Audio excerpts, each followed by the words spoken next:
Illum se nagħtu ħarsa lejn kitbiet differenti oħra, kitbiet li huma wkoll minsija fil-qalba tal-istorja. Illum se nagħtu ħarsa lejn xi perjodiċi bikrin, b'mod partikolari il-ħabbar Malti u l-filologo Maltese.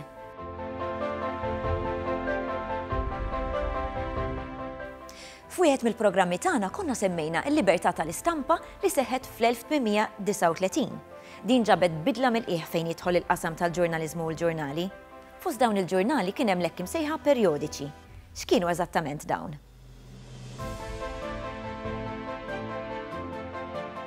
Gazzetti ġeneralment xogħolhom kien li jagħtu l-aħbarijiet. Filwaqt il-perjodiku huwa iżjed minn aspett kulturali, qed jiddiskuti temi, qed jiddiskuti lingwa, qed jiddiskuti teatru, qed jiddiskuti affarijiet ta' mediċina, affarijiet kulturali, eccetera. Iktar tard il-perjodiku ħajibda jispeċjalizza. Allura pereżempju ħajkollok f'Malta perjodiku bħal il-Bart. Il-Bart kien l-ewwel perjodiku Malti li jittratta speċifikament il-mediċina. U jibda jkollok minnhom dawna, jiġifieri iktar ma beda għaddej żmien, iktar ħatibda tidħol din l-ispeċjalizzazzjoni. Fil-bidu ċerti perjodiċi Maltin għandhom ix-xaħta kemm ta' perjodiku imma wkoll jagħtu aħbarijiet. Jiġifieri għall-bidu qatt għandek speċi din it-taħlita ħanajdu hekk. Illi iktar ma beda għaddej żmien imbagħad id-distinzjoni iktar bdiet tinżamm. F'dan il-perjodu li qed insemmu, il-lingwi stampati dominanti kienu it-Taljan u l-Ingliż. Nisimgħu kif bil-mod bdew jiġu stampati perjodiċi bil-lingwa Maltija wkoll. Ġeneralment il-perjodiċi u l-gazzetti tal-bidu Maltin l-iskop tagħhom kien illi joffri qari ħafif, dak illi bl-Ingliż ngħidulu light reading. Jiġifieri il-klassi medja Maltija, il-klassi illi taqra il-materjal serju ħanitħattu hekk, l-aħbarijiet, aspetti kulturali, eccetera, daka ħajkollha il-materjal bit-Taljan.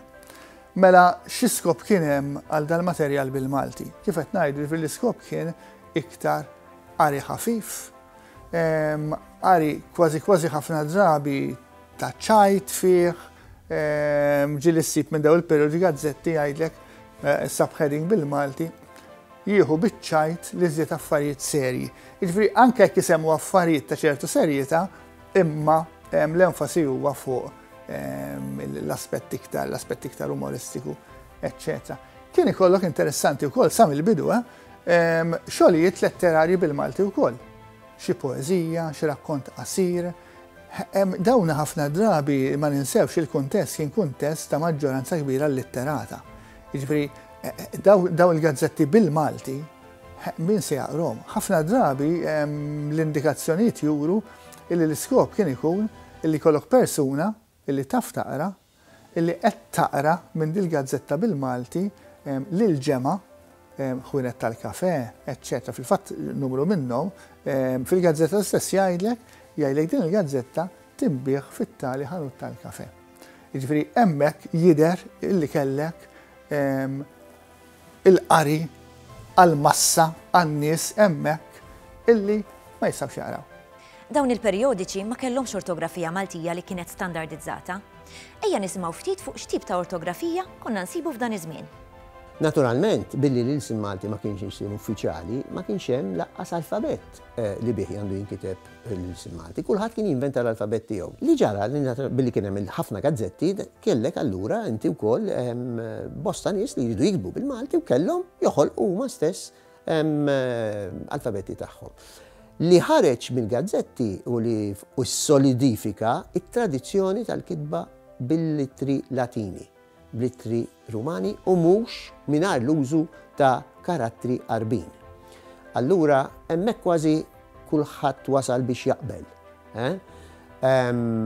Però kien ikun hemm differenzi dwar kif għandhom jinkitbu l-ittri Maltin. Illum għandna il-ħeb il-maqtuwa, għandna l-ġeb it-tikka, imma ma kux kulħadd kien jikteb hekk, dawn l-affarijiet waslu biż-żmien. Allura kien ikollok nies differenti li jipproponu alfabeti differenti. Fl-istess sena tal-libertà tal-istampa, 1839, beda joħroġ il-perjodiku Il-Filologo Maltese. Dan kien fidejn Don Salvatore Cumbo. Don Salvatore Cumbo huwa persuna interessanti. Don Salvatore Cumbo kien wieħed mill-ewlenin illi ħafidejh l-użu tal-istampar f'Malta. Salvatore Cumbo irrealizza, kien saċerdot, irrealizza illi issa illi daħlet il-libertà tal-istampa f'Malta. Salvatore Cumbo kien wieħed minn dawk illi kellu ċertu oġġezzjonijiet anki għad-dħul tal-libertà tal-istampa, kiteb dwarhom. Naturalment l-istampa ħielsa daħlet, il-libertà tal-istampa daħlet, u Salvatore Cumbo kien wieħed minn dawk il-qassisin illi irrealizza il-bżonn illi dan il-metodu ġdid issa jintuża kif jidirlu għal-ġid tal-poplu. Salvatore Cumbo ippubblika numru konsiderevoli ta' xogħlijiet, ta' kodba, u kien anki editur ta' numru ta' perjodiċi u ta' gazzetti. Wieħed jista' jsemmi hawnhekk appuntu Il-Filologo Maltese.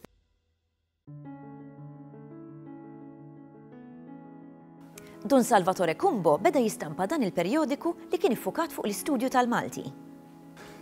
Il-Filologo Maltese kien pjuttost ġurnal tipiku, perjodiku tipiku tal-epoka, kemm fil-kuntest Malti kif ukoll fil-kuntest Taljan, Ewropew, eċċetera. Jiġifieri ma kellux tema partikolari, ma kienx speċjalizzat fuq tema partikolari, imma kien jiddiskuti diversi affarijiet. Per eżempju, wieħed isib artikli fuq dwar il-qagħda tal-edukazzjoni, kemm barra minn Malta u kemm Malta. Fiex wasanna aħna f'Malta dak iż-żmien fl-1840ijiet fejn tidħol l-edukazzjoni. Ġifieri dak kienet xi ħaġa li jidħol ħafna fiha. Diversi aspetti oħrajn. Kultant kien jidħol ukoll f'kontroversi ma' gazzetti oħrajn, mal-Mediterranju pereżempju, li kienet il-gazzetta bit-Taljan, gazzetta li damet toħroġ ma' 30 sena, u allura kultant kien ikollok dawn il-batti bekki, dawn il-kwistjonijiet bejn gazzetta u oħra, dawn it-tip ta' argumenti. Jiddiskuti wkoll l-użu tal-lingwa Maltija pereżempju, u hawnhekk hija interessanti ħafna. Jiġifieri hawnhekk għandek fost l-ewwel attentati ta' diskussjoni fejn jidħol l-aspett ortografiku, fejn jidħol l-aspett ta' status tal-lingwa, kemm għandha tintuża, eċċetera. L-aspett teatrali, il-faqar f'Malta. Jiġifieri dawn huma kollha temi illi waħda b'mod iżjed u l-oħra binqas kienu jkunu trattati f'dan il-perjodiku illi kif qed ngħidu ma kien speċjalizzat imma kien jiftaħ fuq kull aspett illi Don Salvatore Cumbo derlu illi kien taġit illi wieħed jiddiskutih. Dan il-perjodiku ġie stampat għal ftit snin sal-1842. Allura għaliex huwa importanti? L-importanza tal-Filologo Maltese l-istess mill-lat storiku illum dan huwa materjal li għadda 150 sena minn fuqu, jiġifieri l-importanza tiegħu hija importanza storika. Huwa importanti ċertament jekk wieħed irid jistudja l-evolviment tal-letteratura perjodika f'Malta. Jiġifieri kif bil-mod il-mod dan il-perjodiku bħal da evolva anka mill-ewwel ħarġit tiegħu sal-aħħar ħarġit tiegħu. Dan huwa perjodiku illi compared ma' perjodiki l-soħra ta' żmienu dam joħroġ mhux ħażin. Allura wieħed jista' janalizza daqsxejn x'varjetà kellek mill-ewwel issues sakemm wasal biex jieqaf. X'kienu l-issues, x'kienu id-dibattiti li kellek f'Malta almenu fuq livell kulturali Malta f'nofs is-seklu 19. Dawna minn fejn se ġibhom, dawna minn dawn il-perjodiċi ħaġġibhom. Jiġifieri hawnhekk għadna fi żmien fejn dawn il-perjodiċi għadhom ftit, għadhom limitati. Perjodiku bħal Filologo kien sostanzjali mhux ħażin, kellu numru ta' paġni mhux ħażin. Jiġifieri dana kien wieħed mill-ewlenin meta qed nitkellmu fl-1840ijiet. Importantissimi dana mhux ktieb għandek ktieb u qed jgħidlek storja. dana mhux ktieb, dana huwa ġurnal illi qed joħroġ perjodikament u allura qed itik argumenti, qed itik temi, qed itik żviluppi, qed itik avvenimenti illi qed isiru minn ġimgħa l-oħra minn xahar l-ieħor. U allura inti tista' titrejsja anki l-attitudni, anki l-approach għal daw, anki l-opinjonijiet. Xi ħaġa li fi ktieb ħassib l-opinjoni tal-awtur. Imma hawnhekk ħassib ħafna drabi opinjonijiet differenti. U dak jagħmel mill-lat ta' riċerka jagħmel dat tip ta' ġurnali fundamentali. Kważi 40 sena wara il-filologo Maltese insibu perjodiku ieħor interessanti. Dan huwa il-Ħabbar Malti.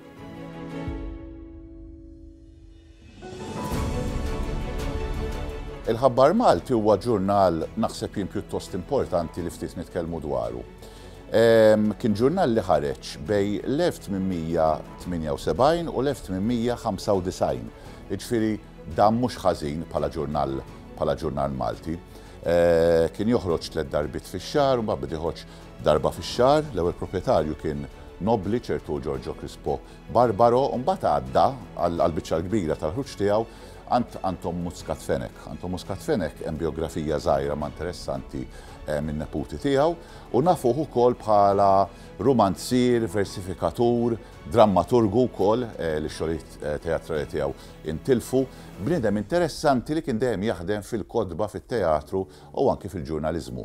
Dan il-perjodiku dam joħroġ għal perjodu pjuttost twil meta mqabbel ma' ġurnali oħra. Il-Ħabbar Malti qed nitkellmu lejn it-tieni nofs tas-seklu 19 hija iktar gazzetta milli perjodiku, jiġifier fil-Ħabbar Malti fil-fatt ismu miegħu qed iħabbar, qed jagħti aħbarijiet. Sewwa l-idea huwa ta' gazzetta bil-Malti u waħda mill-gazzetti pjuttost sostanzjali anke jekk tara d-daqs tagħha kienet ta' daqs kważi kważi kif aħna mdorrin illum ħafna minn daw il-gazzetta l-bidu perjodi kienu jkunu żgħar. Sewwa hawnhekk qed nitkellmu dwar gazzetta ta' daqs modern ħanejdu hekk. Paġni ftit iva, imma bħala daqs għandek daqs sostanzjali. Waħda mill-gazzetti illi kienet mill-ewlenin illi issa qed tuża il-Malti. Interessanti wkoll, pereżempju, l-iżvilupp dik illi teknikament ngħidlu il-masthead tal-gazzetta, jiġifieri il-mod kif inhu it-titlu. F'nofs it-titlu għandek l-Arma ta' Malta.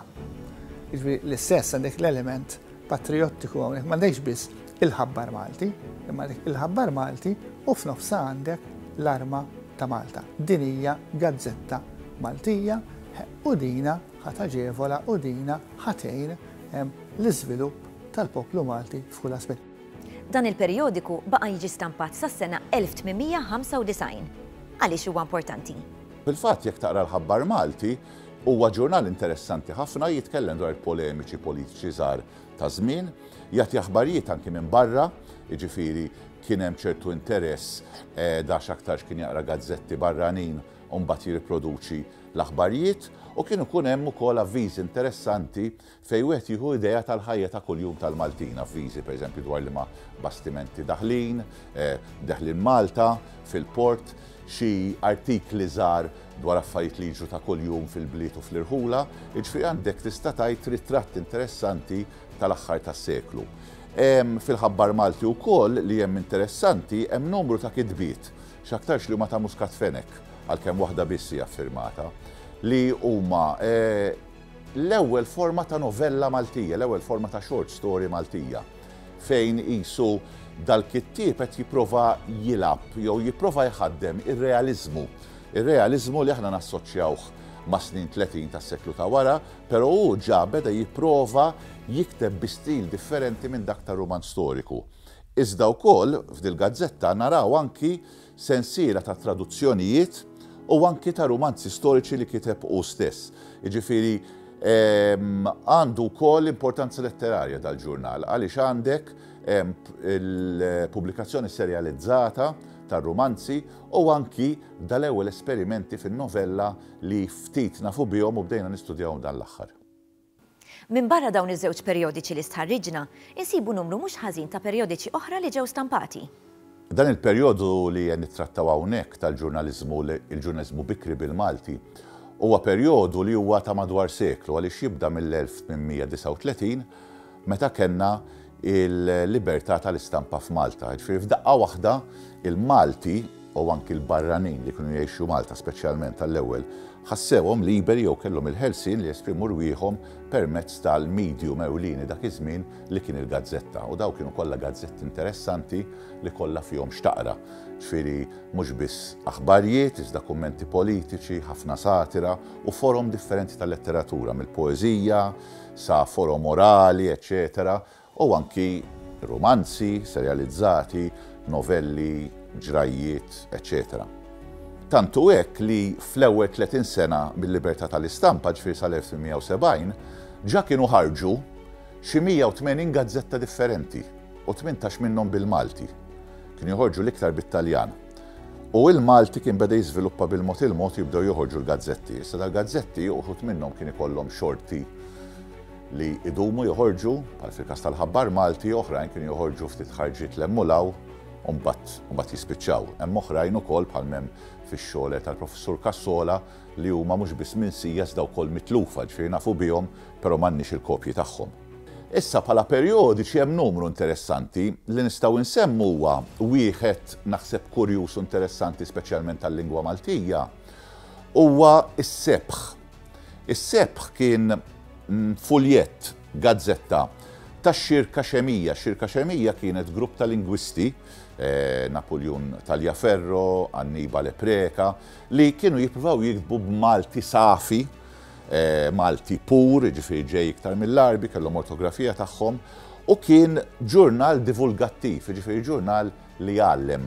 U allura fih kellu mhux biss stejjer osra imma ħafna tarif interessanti dwar it-temp, il-meteoroloġija, l-agrikoltura, eċetera. Kien interessanti ħafna mill-lat lingwistiku speċjalment.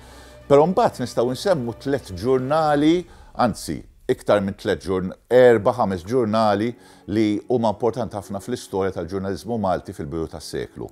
Nibdew bil-bandira tal-Maltin ta' Manuel Dimek li damet toħroġ xi 20 sena, kien hemm xi 470 ħarġa. U mid-dera anki mill-ftit informazzjoni u statistika li nistgħu nibnu kienet tinbih mhux ħażin, tant li kienet ukoll tinbih kien iqabbad l-itfal biex ibijawha fit-toroq. Ġifieri gazzetta ta' suċċess u li verament kien fiha x'taqra u kienet titkellem dwar kwistjonijiet importanti nazzjonali, dwar politika u ġrajiet kurrenti barranin, u anki kellek pereżempju l-inkjesta famuża fuq il-każ tal-lajs, il-lajs li kien jingħata l-forka. Ġifieri anki Manuel Dimek kellu istint ġurnalistiku li kien probabbilment rari għal dak iż-żmien li huwa iktar dak li nistennew minn ġurnalista da żmien. Gazzetta interessanti wkoll sabiħa u kurjuża hija n-Naħla ta' Agostino Levanzin. Wistin Levanzin li nafuh l-iktar bħala il-romanzir li kiteb is-Saħħar Falzun u li kien ukoll intellettwali partikolari ħafna, dak iż-żmien kien hemm ħafna nies interessanti bħal daw, kien ukoll bniedem kemm xejn eċċentriku jew inventiv u kien għamlu wkoll esperiment fejn kien mar isuma l-numru ta' ġimgħat l-Istati Uniti, ġifieri għandek dak il-karattru avventurus, hija interessanti ħafna, u mbagħad naħseb nistgħu nagħlqu dan il-panorama bil-gazzetti politiċi propja, bil-gazzetti tal-partiti kif nafuhom illum. Minnaħa kellek il-Malta, assoċjata mal-Partit Nazzjonalista, proprjetà u ta' Nerik Mizzi, editur Nerik Mizzi, fej ovvjament kellek il-propaganda jew il-viżjoni pro-Taljana tal-Partit Nazzjonalista ta' dak iż-żmien u wkoll numru ta' gazzetti importanti speċjalment għal-lingwa u l-letteratura Maltija li lil mill-politika m'għandniex ngħidu assoċjati mal-Partit Laburista. Ġifieri il-Kotra, il-Ħmar, li mbagħad kienet saret il-Ħmara minħabba polemika politiko-reliġjuża u anki gazzetta satirika bħalma kienet id-Doktor Xekkek. Li dawn kienu kollha assoċjati ma' dal-kittieba u dal-intellettwali li saru sinonimi ma' l-istorja bikrija tal-Partit Laburista. Ġellu l-Mercer, Ġuse Bonnici, Censu Buġeja u anki nies oħrajn li ma kienux kittieba però li nafuhom fuq smoħrajn, pereżempju Carlo Satariano, Guillermo Arena u l-lista tkompli u ma spiċċat. F'dan il-perjodu kienet għaddejja kwistjoni taħraq li hija importanti fl-istorja tal-Ilsiem Malti. Din hija l-kwistjoni tal-lingwa. Il-kwistjoni tal-lingwa kienet waħda komplikata tista' tgħid, waħda politika, waħda assoċjata ma' min iżomm mal-Imperu Ingliż u dak li kien ifisser għal Malta, jew min kellu b'xi mod jew ieħor xi nostalġija għall-identità Latina, Taljana, Maltija, u kellha x'taqsam ma' liema lingwi sejrin jiġu malma fl-edukazzjoni lil-Maltin, l-tfal. Ovvjament l-Ingliż kellu il-funzjoni li irabbi suġġetti koloniali tajbin u anki jagħti opportunitajiet ta' xogħol, speċjalment barra minn Malta, ma anki pereżempju fit-Tarzna, waqt li it-Taljan kien lingwa li kell iktar tifsira identitarja milli prattika. Dan ifisser li kellna numru ta' gazzetti bit-Taljan anki qabel is-seklu li għadda minħabba li fil-libertà tal-istampa l-ewwel protagonisti fil-ġurnaliżmu kienu dawk li kienu l-eżiljati Taljani, l-eżiljati mit-taqbidiet li kienu qed isiru għall-unità tal-Italja. Kellek xi gazzetti wkoll bl-Ingliż, iżda dawk kienu ftit, però il-Malti naħseb jiena l-iktar li gawda għaliex fl-aħħar il-Malti seta' jsib l-espressjoni fil-gazzetti bil-Malti sabiex jikteb, sabiex jesprimi nnifsu. U allura l-gazzetti bil-Malti li lin mill-kwistjoni tal-lingwa li hija diskussa ħafna ġifieri fi żminijiet li seħħet, il-gazzetti kienu naħseb jien vejkolu importanti għall-iżvilupp tal-isim Malti, għall-iżvilupp tal-kittieba, għall-iżvilupp tal-istili ġodda tal-kidba, tal-mod kif wieħed jagħmel aħbar, tal-mod kif wieħed jikteb opinjoni, jagħmel rapport, u anke għall-iżvilupp letterarju. Kif rajna dawn il-perjodiċi jagħtuna dewqa minn dak li kien qed jiġri fis-soċjetà f'dan iż-żmien. Fil-programm li jmiss se nħarsu lejn almanakk imsejjaħ il-Pronostiku Malti għal darb'oħra.